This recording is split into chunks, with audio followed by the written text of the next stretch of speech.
A a 17ª edição, então, faz uma revisão completa, por isso que eu digo sempre, é uma obra em construção, sobre a morte da Yara Elvenberg, assassinada aqui na Rua Minas Gerais, na Pituba, em 71 também. Muito bem. Nós tínhamos como certo o suicídio dela, tínhamos nós esta visão. Tinha também a Judite Patarra, que fez um belíssimo livro sobre a Yara especificamente.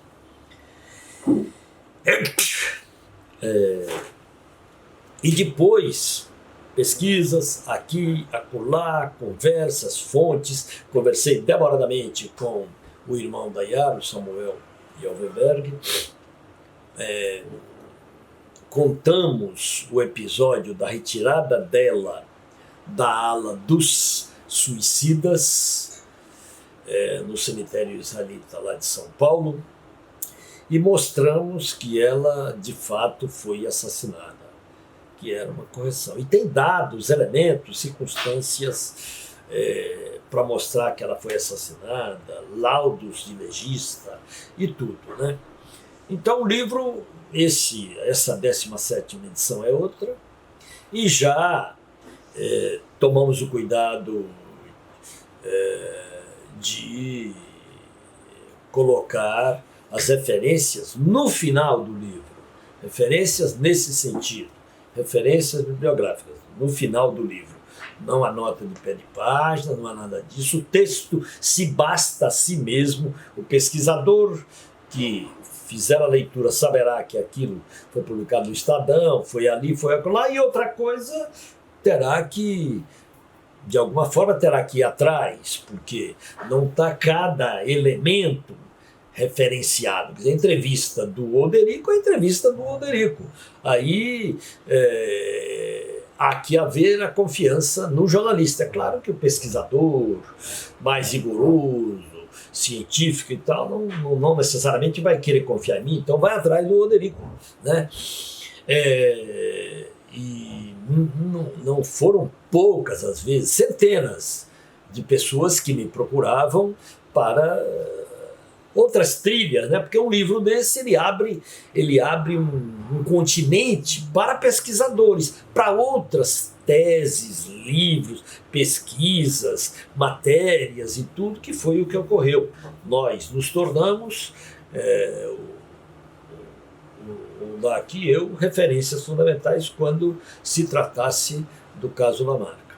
Ele não foi um livro que passou ao largo sem que houvesse repercussão. Já falei que ele ficou 1 ano na lista dos 10 mais, não ficção, e também provocou a reação da mulher do Lamarca, da viúva do Lamarca. O Lamarca, como se sabe, mandou a mulher para Cuba, isso está lá detalhado, para antes dele sair do quartel, no mesmo dia que ele saía do quartel, que ele fugia do quartel para ingressar na luta revolucionária mais abertamente. E ele se apaixonou pela Yara Elvenberg, extraordinária figura de mulher, né? De revolucionária, de professora, uma mulher especial na história do Brasil e que foi assassinada pelos terroristas da ditadura.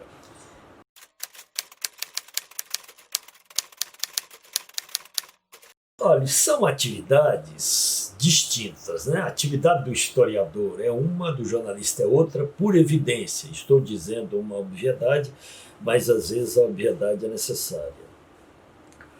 Está visto que a atividade do jornalista, ao fazer a biografia, é extremamente necessária e, sobretudo, quando ela, não necessariamente isso, mas quando ela trabalha com personagens colados àquele tempo que ele está trabalhando, o jornalista é insubstituível, porque ele arrisca.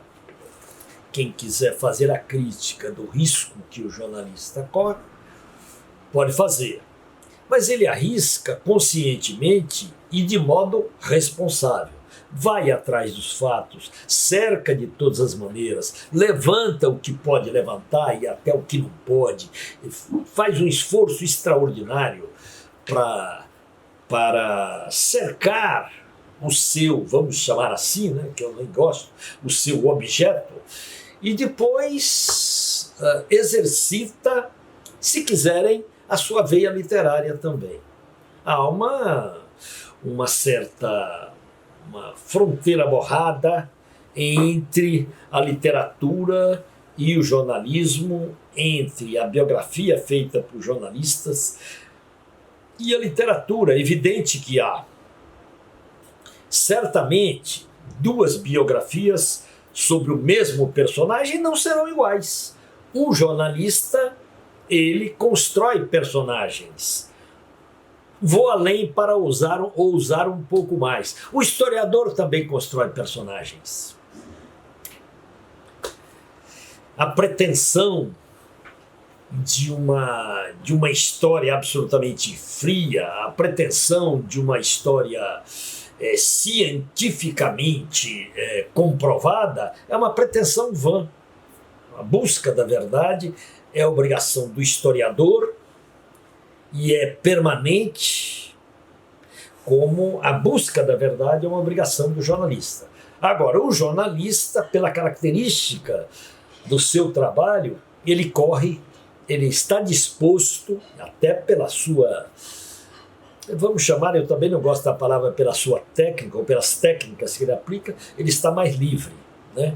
Ele vai ousar mais. É evidente que quando você trabalha com personagens mais colados ao tempo, você curiosamente, tem muito mais dificuldade. Curiosamente não, explicavelmente. Eu estou aqui, nesse momento que estou falando, cercado por Waldir Pires, né? Eu estou fazendo a biografia do Waldir.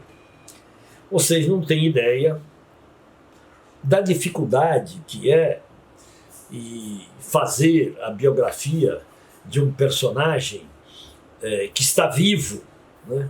Waldir vai completar agora, neste outubro, 91 anos de idade. Vocês não imaginam a dificuldade que é tratar de um sujeito que ainda está aí e que desde o final dos anos 30 está na luta política. Desde o final dos anos 30. É um tempo enorme para uma vida política, né? Então não é simples você trabalhar com um personagem que está colado aqui a gente. E aí você vai arriscar, você vai lidar com paixões, você vai lidar com emoções, você vai lidar com contradições profundas para analisar cada episódio. Como é que eu analiso o Waldir, que perde a eleição para governador de 1962, perde a eleição para o Senado depois da ditadura e tal, em 82, e tem uma vitória extraordinária em 1986 e depois renuncia para ser vice de Ulisses. Como é que você analisa isso no calor das paixões ainda? Como raciocinam os filhos, os mais próximos, os mais distantes, os adversários, os críticos que são ao lado de Waldir, mas são críticos? A obrigação do biógrafo é revelar as várias facetas de um episódio como este, o da renúncia do Waldir em 1989, que é quando ele renuncia para ser o vice de Ulisses.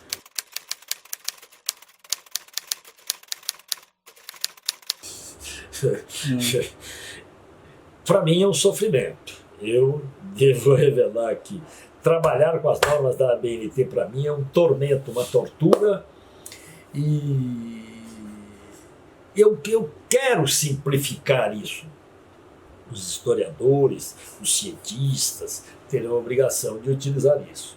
Eu faço um esforço danado para simplificar. Tive nesse primeiro volume a contribuição de uma extraordinária revisora contratada pela editora, que me obrigava a situar cada casinho ali não tinha nota de pé de página propriamente, mas nas referências de cada capítulo, cada episódio eu tinha que explicar e tal. No segundo volume, eu já decidi, tudo estará nas referências de cada capítulo, mas não numérico. O que eu quero dizer? Se eu disser que o Valdir fez tal trajeto na renúncia, terá lá 40 jornais com 40 manchetes sobre a renúncia. Agora, eu é que trabalho no texto o episódio. Aí o pesquisador tem lá 50 jornais sobre o episódio, para ele se virar. Então, já discuti isso porque eu perco mais tempo, às vezes, na construção, que eu escrevo rápido, né? Porque jornalista, eu não estou fazendo qualquer autoelogio, não. É porque o jornalismo nos obriga ou nos contingencia ou nos acostuma a escrever rapidamente. E eu não quero... Eu já vi grandes jornalistas, e acho um mérito extraordinário, que passam 10 anos numa biografia. Eu não aguento passar, senão também eu não teria os 12 livros que já tenho publicados, né? E não estou dizendo isso como mérito, não, pode ser absolutamente criticável, mas é o meu jeito de tocar a escrita e a produção dos meus livros. O biógrafo, ele constrói um personagem.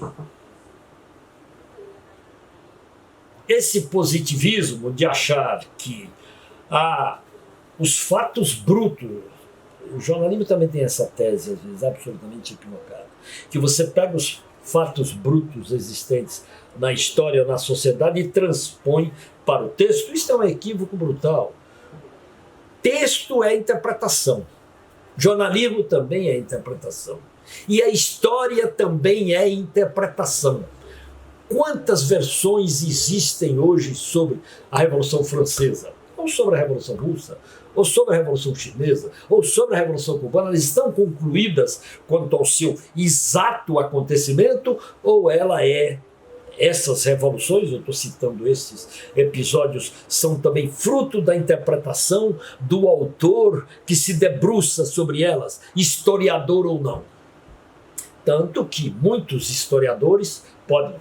Eu sei que certamente serão alvo e têm sido alvo de críticas. Muitos historiadores estão usando todas as armas do jornalismo.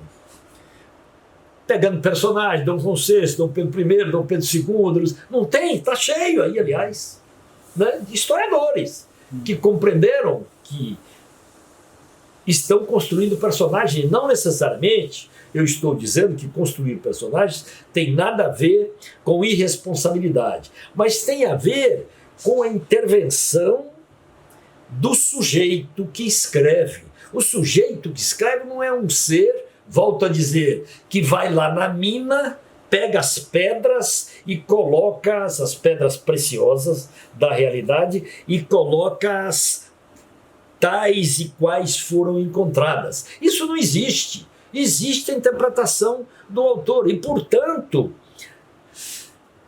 em tudo há um pouco de literatura, inclusive na história. Ao pegar Napoleão, o historiador olha de um lado e o olha de outro e constrói o personagem. Ao tratar de Fidel, você pode tratar do Fidel do México, do Fidel de Sierra Maestra, do Fidel tomando Havana, mas cada momento desse o autor se debruça sobre ele e vai observar um outro ângulo. Os romances históricos, que são também história, de alguma forma, né, são extraordinários nesse sentido. É a literatura. Leonardo Padura e O Homem que Amava os Cachorros. Conheceu um pouco Trotsky por aquele ângulo. É óbvio, a literatura, o historiador logo dirá, isso não é história, mas contribui decisivamente para a história. Então, eu não reajo a qualquer crítica que diga assim, mas o biógrafo, que o jornalista faz também literatura. Isso é um elogio, isso não é uma crítica. Se eu arriscar e disser, Valdir naquele momento pensava muito, refletia sobre a vida, sofria muito com a renúncia de 1989, teria que retomar os outros caminhos agora com muita dificuldade. Eu não estou pegando um fato bruto, eu estou pegando a subjetividade de um ser e revelando essa subjetividade. Agora, o historiador lá na frente não necessariamente vai ter que dizer Valdir sofria, não sofria. Ele vai dizer Valdir perdeu, Valdir não conseguiu se eleger junto com Ulisses, aí foi candidato a deputado federal e vai ter que dizer. E surpreendeu todo mundo ao ter a maior e mais disparada votação daquela época como deputado federal e levaram com ele mais 3 deputados. Ele só dirá isso. Eu não, eu terei que... Eu tenho um personagem à mão que eu construo, é verdade, mas eu não construo com nenhuma irresponsabilidade, com nenhum subjetivismo profundo. Agora, com a minha subjetividade, o entendimento e a convivência que eu tive com o Valdir, que até hoje, de mais de 40 anos.